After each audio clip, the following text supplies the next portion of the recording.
এবার যে কথাটা আপনাদের সাথে বলবো, এটা তো সারা জীবন মনে রাখবেন, স্বপ্নেও মনে রাখবেন।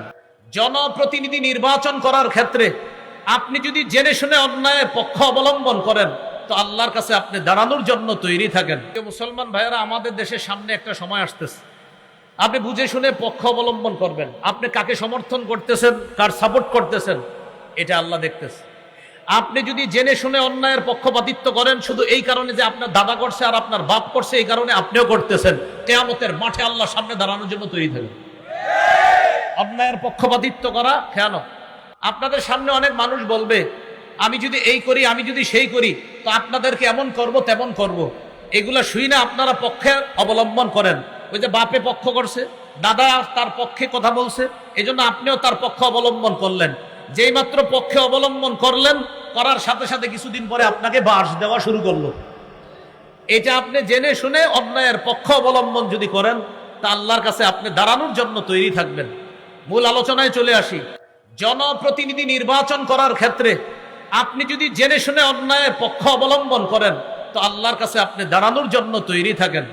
দেশের দায়িত্ব নেওয়া আমানত, যিনি আমানত রক্ষা করবে তার পক্ষ অবলম্বন করা, এটা আমানত। মুসলমান জেনে শুনে কোন দুর্নীতিবাজের পক্ষ অবলম্বন করা, এটা খেয়ানত, এটা অন্যায়ের পক্ষপাতিত্ব করা। এটা আসলেই ঠিক, এটা রেডিমেড ঠিক না। মাহফিলে অনেক সময় হুদাই ঠিক করেন, কিন্তু এটা আসলেই ঠিক। তাহলে জেনে শুনে অন্যায়ের পক্ষ। এখন মনে মনে অনেকে বলে, এটা কারে বললো হুজুরে? মনে হয় আমারে। তো আপনি দুর্নীতিবাজ হলে তো আপনারই বেশি। আর যদি বলেন না না না এটা তো আমি না, তো আপনি না। অনেক মানুষ আছে যখন কোনো অন্যায়ের কথা বলবেন বলে কি, এটা কারে বললো? তো আপনি দুর্নীতিবাজ? হ্যাঁ, তো আপনারই বলছে। হুজুর সুদের ওয়াজ করে, করার পর বের হয়, গত 6 বছর তো আপনার বয়ান সুন্দরী ছিল, আজকে হঠাৎ সুদের ওয়াজ করা কি দরকার ছিল?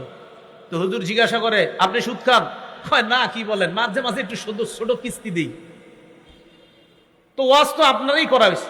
এই জন্য আমাদের সমাজে যে যেই অপরাধে আছে, ওই অপরাধের ওয়াজ করলে এটা তার গায়ে লেগে যায় এবং সে ওই অপরাধের পক্ষ অবলম্বন করে ভালো মানুষের উপর আক্রমণ চালানোর চেষ্টা করে। এই জন্য অপরাধ কেউ নিজের ঘাড়ে নিবেন না। আজকের এই অংশটা সবচেয়ে গুরুত্বপূর্ণ একটা অংশ।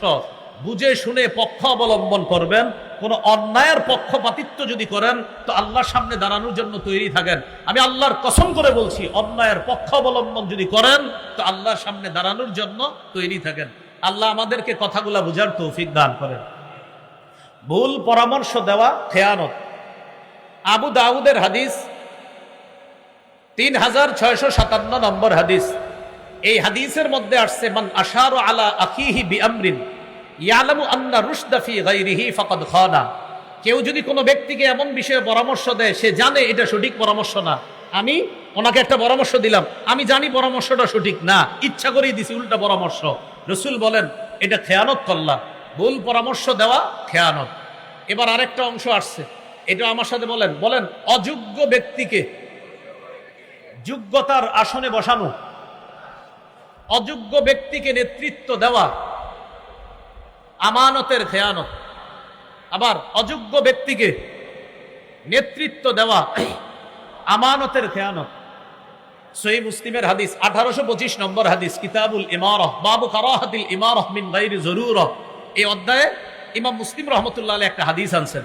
নবীজির একজন সাহাবী নাম আবু যর, তিনি নবীজির একদিন বলে, আল্লাহ তাস্তামিলুনি, হুজুর আপনি অনেককে প্রাদেশিক গভর্নর বানান, আমাকে আপনি গভর্নর বানাইতে পারেন না? এক সাহাবী নবীজিরে বললেন, হুজুর আপনি আমাকে গভর্নর বানাইতে পারেন না?